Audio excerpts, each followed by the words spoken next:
ચુડાના ગોખરવાડા ગામના ખેડૂત દિનેશભાઈ પરમારના ખેતરે નકલી બિયારણના મુદ્દે જિલ્લા ખેતીવાડી વિભાગના અધિકારીઓ દોડી આવ્યા। ચુડાના ગોખરવાડાના ખેડૂત દિનેશભાઈ પરમાર સાથે છેતરપિંડી કરીને નકલી બિયારણ પકડાવી દેવામાં આવ્યું હોવાની આશંકા વચ્ચે આજરોજ સુરેન્દ્રનગર જિલ્લાના ખેતીવાડી અધિકારી, નાયબ બાગાયતી નિયામક સુરેન્દ્રનગર તથા ખેતીવાડી અધિકારી ચુડા ગોખરવાડા ગામના દિનેશભાઈ પરમારને ખેતરે દોડી આવ્યા હતા।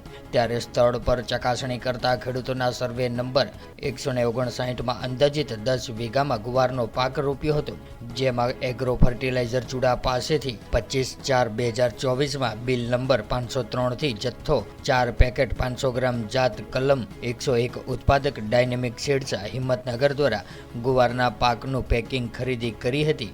ત્યારે ઉપરોક્ત પાકનું સ્થળ નિરીક્ષણ કરતા ગુવારના પાકમાં ફાળ ખૂબ જ ઓછો જોવા મળ્યો હતો, જેથી ઓછું ઉત્પાદન મળવાની શક્યતા સેવાઈ રહી છે, જેને અસર કરતા વિવિધ પરિબળો હોઈ શકે, પરંતુ બિયારણની ગુણવત્તા નોંધનીય છે।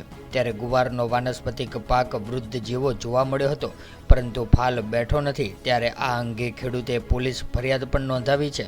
ત્યારે ખેતીવાડી એગ્રીકલ્ચર ઇન્સ્પેક્ટર દ્વારા જણાવાયું હતું કે મા એગ્રો ફર્ટિલાઇઝરના માલિકના સીસીટીવી ફૂટેજ જોવાના બાકી છે, તેમજ જે બિલ આપ્યું છે તેમાં લોટ નંબર પણ મેચ થયો ન હતો। ત્યારે નોંધનીય છે કે ગુરુવાર સહિત અનેક ડુપ્લિકેટ બિયારણનો વેપલો ચુડા સહિત જિલ્લાભરમાંથી થયાની વ્યાપક ફરિયાદો ઉઠી છે।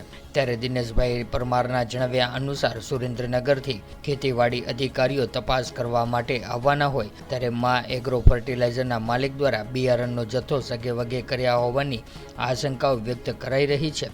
જો મા કૃપા ફર્ટિલાઇઝરના સીસીટીવી ફૂટેજ તેમજ આજુબાજુના દુકાનોના સીસીટીવી ફૂટેજની યોગ્ય તપાસ કરવામાં આવે તો સત્ય અવશ્ય બહાર આવશે। ત્યારે હવે જોવાનું એ રહ્યું કે સમગ્ર ઘટનામાં દિનેશભાઈ પરમારને ન્યાય મળે છે કે કેમ, અને તેના પર સૌની નજર મંડરાઈ રહી છે કે પછી ભીનું જ સંકેલાઈ જશે, તે તો આવનારો દિવસ બતાવશે।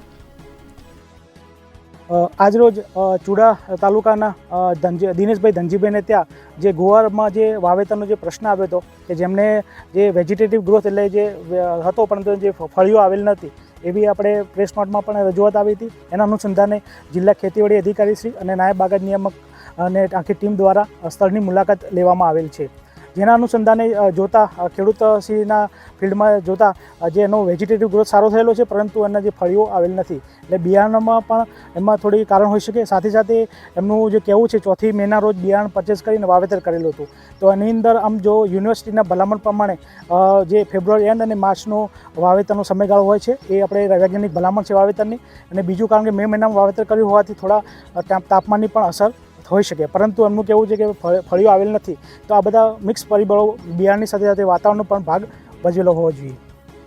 નામ અંકુલ પટેલ છે, હું ખેતી અધિકારી તરીકે ચુડામાં ફરજ નિભાવું છું।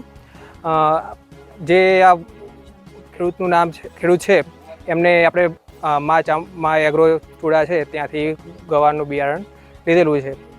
એમને બિલથી જે બિલ છે બિલ પણ આપવામાં આવેલું છે, અને એમને બિલની અંદર જે પાછળના લોટની અંદર વસ્તુ લખેલી છે, ખાલી છેલ્લા પાછળના 2 આંકડા જે લોટ નંબર છે એ એમાં લખેલા નથી, તે બદલ એમની જે દુકાન છે એ દુકાનમાં ચકાસણી કરવામાં આવેલી છે।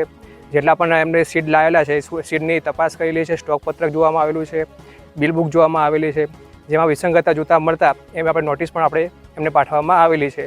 આ ઉપરાંત આપણે એમને જે બિયારણ છે જેમાં પ્રિન્સિપાલ એડ નથી એ પ્રમાણે એ બદલ પણ એમને નોટિસ પાઠવવામાં એમને આવેલી છે। શું સાહેબ કહેશો કે બિયારણ છે તે ખેડૂત એમ કહી રહ્યા છે કે ડુપ્લિકેટનું વેચાણ થઈ રહ્યું છે અને બિયારણ સગેવગે કરવામાં આવી રહ્યું છે, એ બાબત આપ શું કહેશો? એ તો આપણે આધાર પુરાવા જોઈશું, એ પ્રમાણે જે નિષ્કર્ષ નીકળશે એ પ્રમાણે આપણે આગળ વાત કરીશું। શું સાહેબ આપણે સીસીટીવી કેમેરા ચેક કર્યા છે? નહીં, હજી સીસીટીવી કેમેરા ચેક કરવા બાકી છે।